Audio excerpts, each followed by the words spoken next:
Teman-teman sering gak sih menemukan label-label seperti ini di berbagai kemasan produk atau bahkan di iklan-iklannya? Kita sebagai konsumen kadang bingung juga ya, ini beneran gak sih klaim-klaimnya? Bagaimana kita bisa tahu klaimnya beneran atau tidak? Standarnya apa? Apa kita bisa cross-check? Kalau ternyata klaimnya salah, apa ada konsekuensinya? Banyak sekali pertanyaan yang mungkin muncul di kepala kita ketika menjadi konsumen dan memilih produk. Kadang kita terjebak dalam praktek yang dinamakan greenwashing. Greenwashing adalah trik marketing di mana produsen membagikan informasi yang tidak sesuai dengan kenyataan atau misleading mengenai kegiatan sustainability-nya atau usaha untuk terlihat sebagai perusahaan yang ethical atau etis, biasanya dalam hal lingkungan dan isu sosial. Bukan berarti perusahaan-perusahaan ini tidak melakukan usaha untuk menjaga lingkungan sama sekali. Tapi terkadang yang mereka klaim cenderung dibesar-besarkan dari yang sebenarnya mereka lakukan. Nah, kenapa praktek greenwashing ini sering muncul? Karena produsen berusaha mengikuti perkembangan zaman.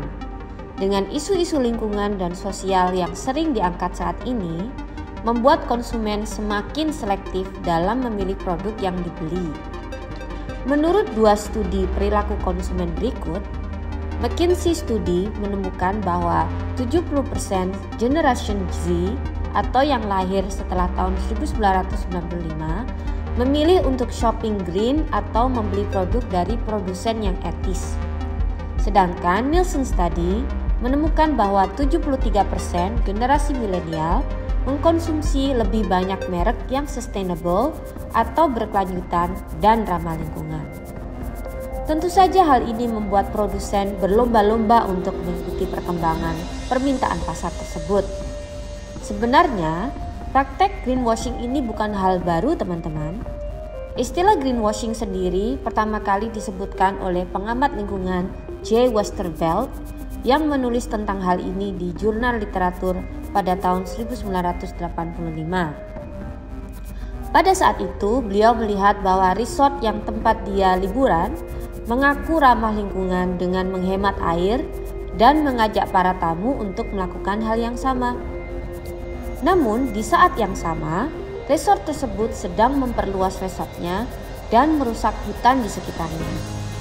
Promosi "kami ramah lingkungan karena menghemat air" tidak sebanding dengan tindakan mereka yang jauh lebih berbahaya untuk lingkungan.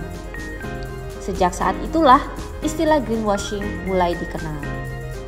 Usaha untuk menjadi produsen yang ramah lingkungan harus kita dukung, teman-teman. Masalahnya adalah kita tidak tahu mana produsen yang benar-benar ethical dan ramah lingkungan dan mana yang pura-pura aja atau greenwashing. Apalagi dengan tidak adanya akses transparansi informasi, kita jadi sulit untuk membedakan antara green facts dan greenwashing. Sebagai sesama sobat lingkungan, kita harus lebih jeli dalam memilih produk dan saling bertukar informasi tentang hal ini. Jadi, kita sama-sama bisa menjadi konsumen yang etis dan mendukung produsen yang memang benar-benar peduli dengan lingkungan seperti kita. Lingkunganku akan berusaha untuk berbagi informasi tentang produsen yang terindikasi melakukan greenwashing. Teman-teman tolong bagi informasi juga ya. Tapi sebelum itu jangan lupa untuk subscribe channel lingkunganku dan follow akun sosmed kita ya. Jadi kalian tetap bisa update tentang isu lingkungan di Indonesia. Sampai jumpa.